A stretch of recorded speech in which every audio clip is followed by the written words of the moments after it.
Good morning dear students, कैसे हैं आप सभी। आई होप आप सभी अच्छे होंगे। मेरे प्यारे प्यारे साथियों, मेरे प्यारे स्टूडेंट्स, जैसे कि आप जानते हैं कि हमारा टॉपिक है टेंस। और टेंस में आज मैं आपको पढ़ाने जा रहा हूं प्रेजेंट परफेक्ट टेंस। तो टेंस को शुरू करने से पहले मैं आपको ये बताना चाहता हूं कि परफेक्ट टेंस किसे कहते हैं। तो सीधी सिंपल सी बात है, जब कोई कार्य हाल ही में पूर्ण रूप से समाप्त हो जाए, जब कोई काम, कोई एक्शन पूर्ण रूप से समाप्त हो जाता है, उसी कंडीशन में हम उसको परफेक्ट टेंस कहेंगे। यानी टेंस परफेक्ट टेंस का मतलब जो कोई काम अभी हाल ही में समाप्त हुआ है, अभी हाल ही में पूरा हुआ है, लेकिन कार्य समाप्त हुए अधिक समय नहीं होता है। तो परफेक्ट टेंस की पहचान हम सिंपली कर लेते हैं। परफेक्ट टेंस की हम पहचान करेंगे, हिंदी के जिन वाक्यों के अंत में चुका है, चुकी है, चुके हैं, चुका हूं, चुकी हूं, लिया है, किया है, हो गया है, कर लिया है आदि जैसे शब्द आते हैं, उसे प्रेजेंट परफेक्ट टेंस कहते हैं। प्यारे साथियों, फिर अपनी बात को रिपीट करता हूं। प्रेजेंट परफेक्ट टेंस में किसी भी काम का पूर्ण रूप से समाप्त होना पाया जाता है, लेकिन कार्य समाप्त हुए अधिक समय नहीं होता है। इन हिंदी के वाक्यों के लास्ट में चुका है, चुकी है, चुके हैं, चुका हूं, लिया है, कर लिया है, हो गया है, कर दिया है जैसी कंडीशन आती है, ऐसे सेंटेंस को हम सिंपली पास्ट परफेक्ट टेंस कहते हैं। अब बात करते हैं कि परफेक्ट टेंस में हेल्पिंग वर्ब कौन कौन सी यूज होती है। तो प्यारे साथियों, प्यूलर सब्जेक्ट जैसे आई, वी, यू, दे तथा प्यूलर नाउन्स के साथ हेल्पिंग वर्ब हैव का यूज होगा, जबकि सिंगुलर सब्जेक्ट, सिंगुलर नाउन जैसे ही, सी, इट, हु, नेमिंग वर्ब तथा सिंगुलर नाउन, इन सब के साथ में हैज का यूज होगा। आई, वैसे तो हमारा आई सिंगुलर सब्जेक्ट ही होता है, लेकिन किसी टेंस में आई के साथ सिंगुलर वर्ब आती है और किसी टेंस में आई के साथ प्लूरल वर्ब आती है। तो आज अगर हम बात करते हैं प्रेजेंट परफेक्ट टेंस की, तो प्यारे साथियों, आज आई के साथ आने वाले जो हेल्पिंग वर्ब है वो हैव है। तो कंफ्यूज नहीं होना है, ये सब टेंस के कोडिंग होता है। अगर हम बात करते हैं इस परफेक्ट टेंस की अफर्मेटिव सेंटेंस की, तो अफर्मेटिव सेंटेंस में अफर्मेटिव सेंटेंस का जो स्ट्रक्चर होगा वो स्ट्रक्चर ये होगा प्यारे साथियों, पहले सबसे पहले सब्जेक्ट यानी कार्य करने वाला आएगा, उसके बाद में सब्जेक्ट के अनुसार वर्ब आएगी, या तो हैज या फिर हैव। ये दोनों में से कौन सी वर्ब आएगी ये डिपेंड करता है सब्जेक्ट। अगर हमारा सब्जेक्ट सिंगुलर है तो हमें हेल्पिंग वर्ब हैज का यूज करना है, अगर हमारा सब्जेक्ट प्लूरल है तो हमें हेल्पिंग वर्ब हैव का यूज करना है। लेकिन सारी बातों में एक बात सबसे कॉमन है, परफेक्ट टेंस की जहां बात होगी, चाहे वो प्रेजेंट का हो, चाहे वो पास्ट का हो, चाहे फ्यूचर का हो, अगर परफेक्ट टेंस की बात होती है, चाहे वो अफर्मेटिव हो, चाहे वो नेगेटिव हो, चाहे वो इंट्रोगेटिव क्यों ना हो, अगर कहीं परफेक्ट टेंस की बात होती है तो समझ जाना मेन वर्ब की जो मुख्य क्रिया होगी, जो हमारी मेन वर्ब होगी, उसकी थर्ड फॉर्म का यूज किया जाएगा।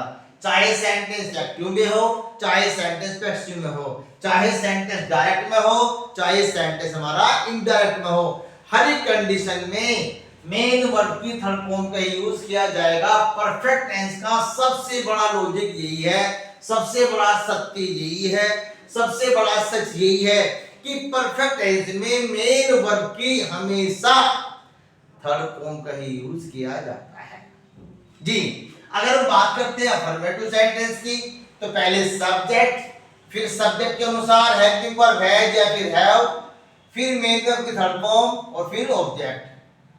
जैसे मैं अंग्रेजी पढ़ा चुका हूं, ये हमारा अफर्मेटिव सेंटेंस है, अर्थात इस सेंटेंस की जो अंग्रेजी बनेगी वो ये बनेगी आई हैव टॉट इंग्लिश, मैं अंग्रेजी पढ़ा चुका हूं।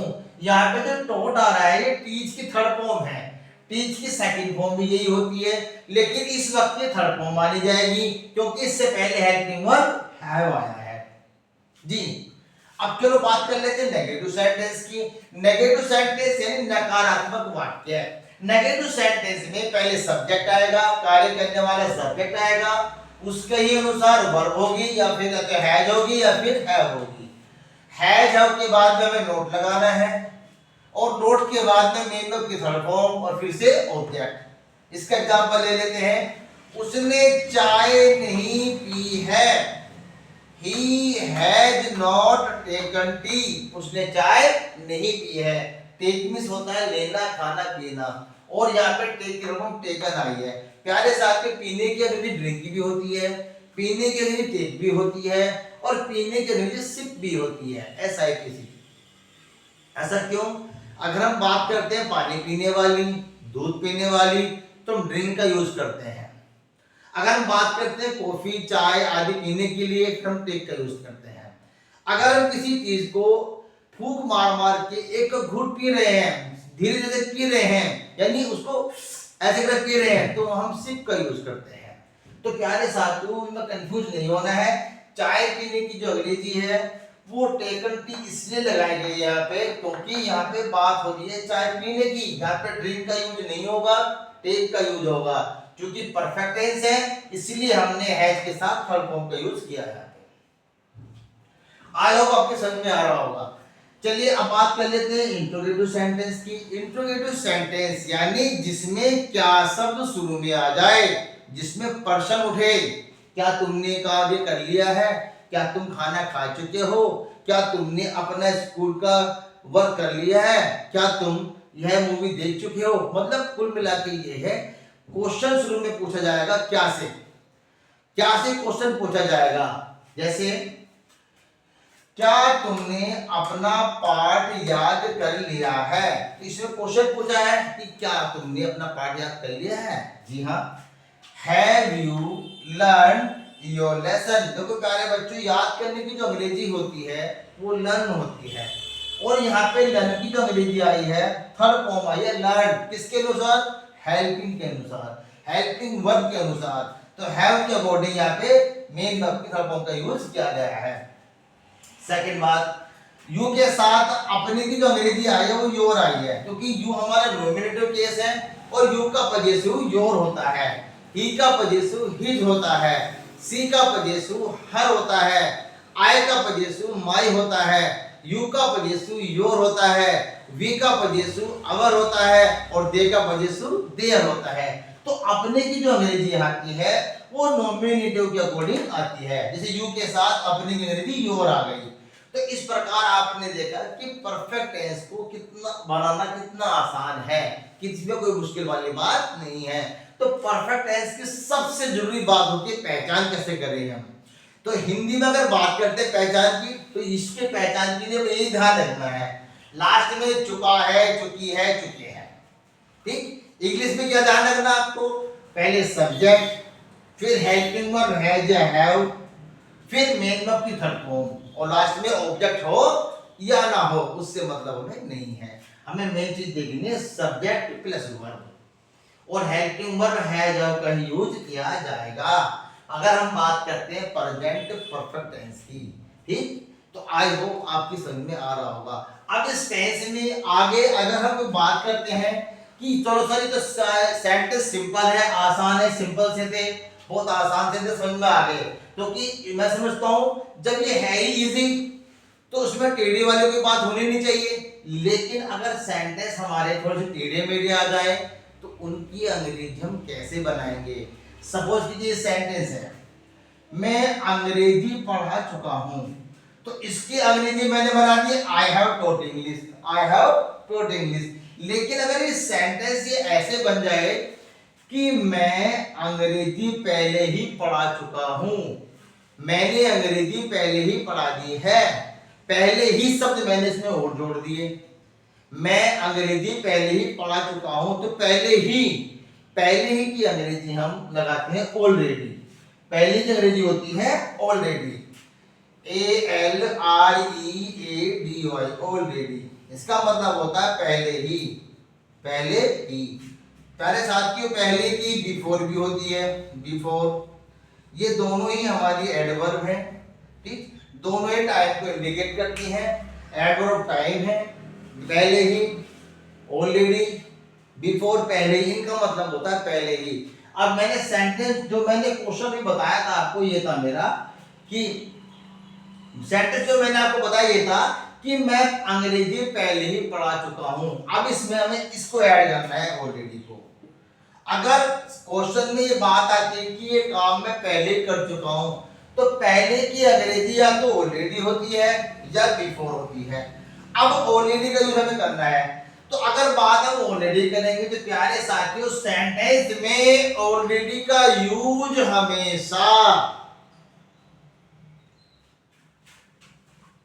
हैज या फिर हैव के बाद ही होगा। यानी ऑलरेडी का यूज मेन वर्ब से पहले होगा। ये हमारी मेन वर्ब है, ये भी। इससे पहले जो यूज होगा वो ऑलरेडी का यूज होगा यहां पे। अगर सेंटेंस हमारी ये है कि मैं अंग्रेजी पहले ही पढ़ा चुका हूं, पहले ही, पहले ही, पहले ही, यहां मैंने जान लिया है कि मैं अंग्रेजी पहले ही पढ़ा चुका हूं, तो इसकी अंग्रेजी क्या बनेगी? I have already taught English. मैं अंग्रेजी पहले ही पढ़ा चुका हूं। तो ऑलरेडी का यूज इस कंडीशन में हैज हैव के बाद हो जाएगा। घबराने वाली बात नहीं है। अगर आप कहते हैं कि नहीं सर हम तो इसमें बिफोर का यूज करेंगे, हम ऑलरेडी का यूज करेंगे नहीं, इसमें हम बिफोर का यूज करेंगे। जब पहले ही की अंग्रेजी ऑलरेडी भी है, बिफोर भी है, तो हम बिफोर का यूज करेंगे, हम ऑलरेडी का यूज नहीं करेंगे। तो कोई बात नहीं, कर लीजिए। कैसे करेंगे? ऑलरेडी का यूज हमने किया हैज के बाद, लेकिन बिफोर का यूज हम करेंगे ऑब्जेक्ट के बाद। ये ऑब्जेक्ट है, इसके बाद यहां पर बिफोर का यूज किया जाएगा। आई हैव टॉट इंग्लिश बिफोर। मैं अंग्रेजी पहले ही पढ़ा चुका हूं। तो ध्यान रखना, परफेक्ट टेंस में ऑलरेडी का यूज हैज के बाद होता है और बिफोर का यूज ऑब्जेक्ट के बाद होता है। अगर ऑब्जेक्ट नहीं है तो मेन वर्ब के बाद होगा।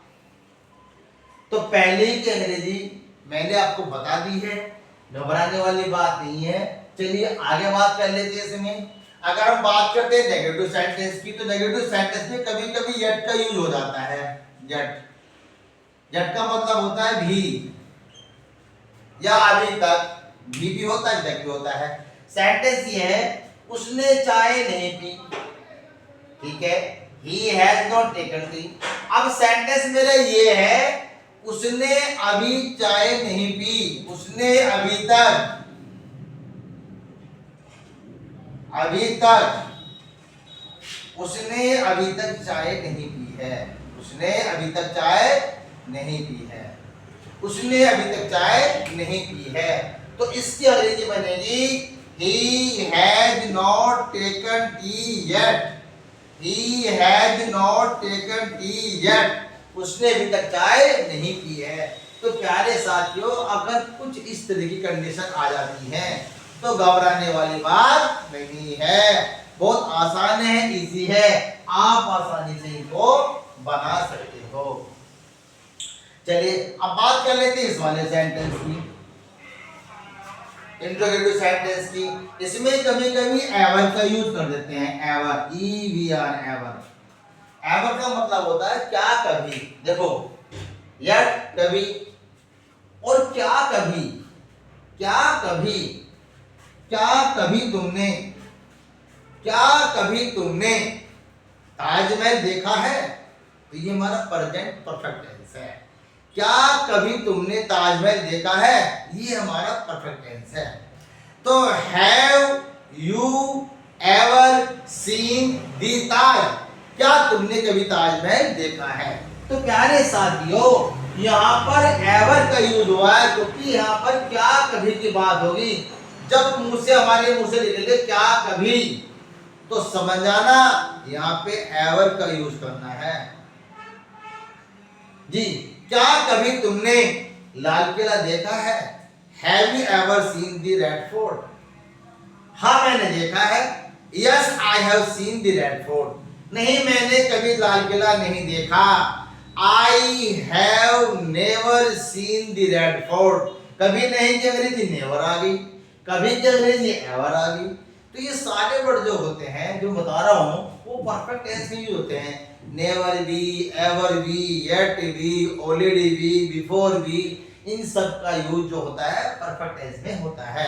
और प्यारे साथियों ये हमारी एडवर्ब है, ठीक, जो प्रेजेंट परफेक्ट में यूज की जाती हैं। तो इस टेंस में घबराने वाली बात नहीं है। जो लॉजिक वाली चीजें वो यही है, इसमें कोई मुश्किल वाली बात नहीं है, ठीक। अगर और ज्यादा डीपली जानकारी लेनी है तो मेरी वीडियो को आराम से देखते रहिए, आप सर्च करते रहिए, सुपर एक्सीलेंट इंग्लिश क्लासेस पर जाइए, मेरी वीडियो को सर्च कीजिए, हर टेंस की फुल डिटेल में आपको बहुत सारी वीडियो मिलेंगी। इतनी अच्छी वीडियो बनाई मैंने आप लोगों के लिए, अगर आप देखोगे तो वास्तव में आपको लगेगा कि हाँ भाई इसमें कुछ है। तो मेरी वीडियो को आप लास्ट तक जरूर देखें, और वीडियो अगर आपको अच्छी लगती है तो इनको लाइक जरूर कर देना और चैनल को सब्सक्राइब कर देना। तो मिलते हैं आपसे नेक्स्ट वीडियो, तब तक के लिए गुड बाय।